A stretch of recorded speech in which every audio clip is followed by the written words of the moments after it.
everyone, it's Mary Pinkett, president of the New York City Organization of Public Service Retirees.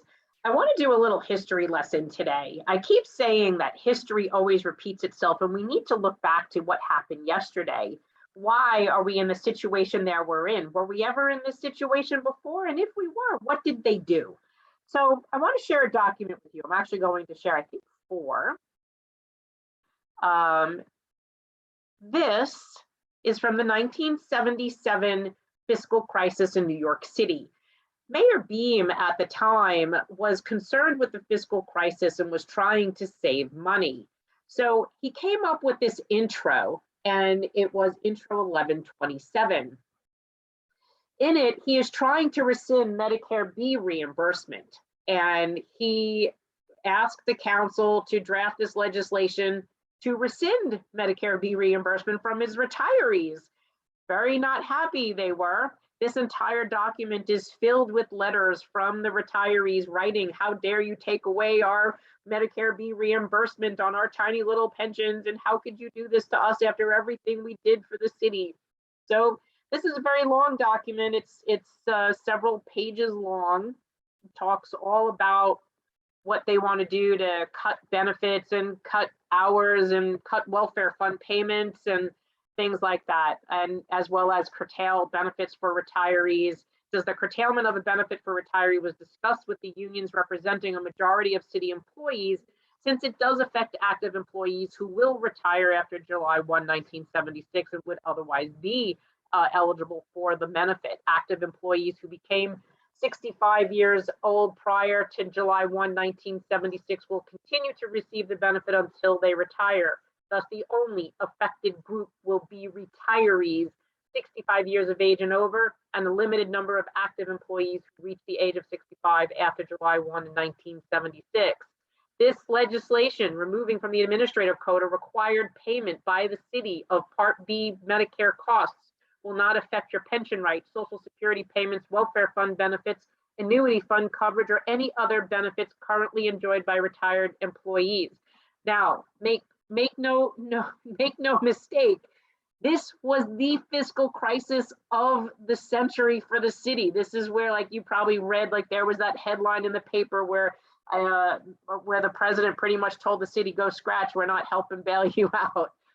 This was serious. Okay, next document. Mary Pinkett, and I've used her name quite often. Mary Pinkett was the first African-American city councilwoman from Brooklyn, I believe councils districts 28 and 35. She championed labor. She championed Medicare B reimbursement. This lady went to war for us. Listen to this letter. March 3rd, 1977. I almost cried when I saw this letter. Why? March 3rd, 2022 is the day that the judge gave us our decision against the city. Listen, Councilman Ted Silverman, City Council. Dear Councilman Silverman, upon reading very closely Intro 1127, I have determined that this proposed legislation does not provide for the continuance of Part B payment for retired city employees.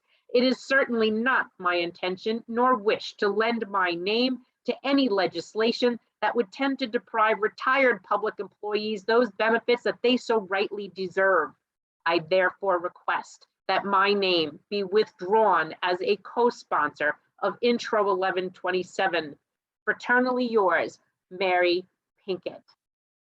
Love this lady. This is a city councilwoman. This is a leader. This is a champion for retired labor's rights.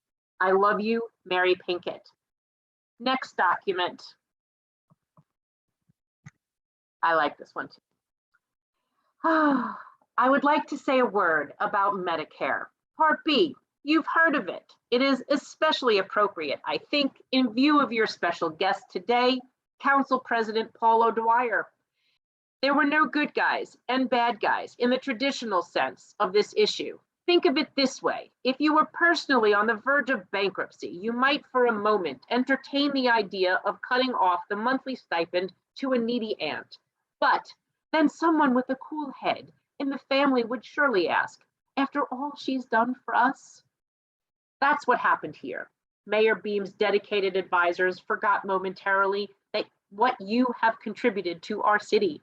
Indeed, it was a far better city when you were active and more involved. So the city council asked the question, after all they've done for us? The result? Paul O'Dwyer submitted a plan to block the cutback. Councilman Theodore Silverman, chairman of the Committee on Civil Service and Labor, said, "My committee will never vote to eliminate Part B funds." The newspapers quoted Majority Leader Tom Sweet as saying, "That bill is going no place." And those of you familiar with legislative procedure will recognize that that was the kiss of death. I have the bill in my hand that calls for eliminating Part B payments. Take a good look at it. You will never see it again as long as the present city council is around. This is powerful, my friends. This is history. And this is the city council that we need today. This is what we need. Strong leaders that recognize what the unions are trying to do to us today, what the mayor is trying to do to us today is a repeat of history, and you're going to promise us that you will not stand by and let this happen again. This is leadership, my friends. Last document. City of New York, Office of the Mayor, Abraham Beam. Immediate release, Thursday, March 31, 1977. Mayor Abraham D. Beam today announced that the city would be able to continue payment of Medicare Part B reimbursement at the current rate for retired city employees. The reimbursement for certain medical expenses, such as doctor visits, was slated to be eliminated as part of the package of $24 million to be provided by cuts in fringe benefits for non-uniformed workers. However, District Council 37 has agreed, and the Emergency Financial Control Board has approved give-ups totaling $26.2 million for fiscal 1977 and 1978, exclusive of eliminating the Medicare reimbursement. I am particularly pleased with the cooperation of the union leadership. The savings in fringe benefits will be achieved, and that retired workers can continue to receive some assistance with their medical expenses, the mayor said. We were able to avoid imposing this hardship on retirees since the total of the other give-ups exceeds the amount required. This, my friends, is history, and I keep saying it over and over again. If you don't look back to what labor went through, if you don't look back at what we earned, what we paid for, what we gave up to keep, then you will keep making the same mistakes all over again. And this is not where we want to be. In this situation, the stabilization fund is running dry, and that's because the unions and the city allowed it to be used like a rainy day fund, and that's putting it politically correct. You want to use a fund like a slush fund after you broke your rear ends to make sure you saved money and that money was going into the fund. You then allowed it to be used and misused, and you didn't pay it back. And I'm sorry, Mr. Mulgrew, this message is for you. We received an email this week that came from your office that basically said, yeah, we took that money, that $1 billion out of the stabilization fund, and we used it for teacher raises in 2014. But you know what? We could because the fund was fungible, and we paid it back in healthcare savings. Oh yeah, okay. What did that mean? You bought a car, Mr. Mulgrew, and then you gave me the loan to pay back? No. See, in this situation, you want to save the stabilization fund. That would be your short-term goal. You also need a long-term goal to make sure that this doesn't keep happening.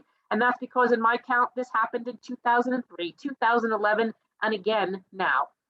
And I'm sure it's happened a few other times and we just really didn't dig too deep into it. But you did this. You didn't pay it back.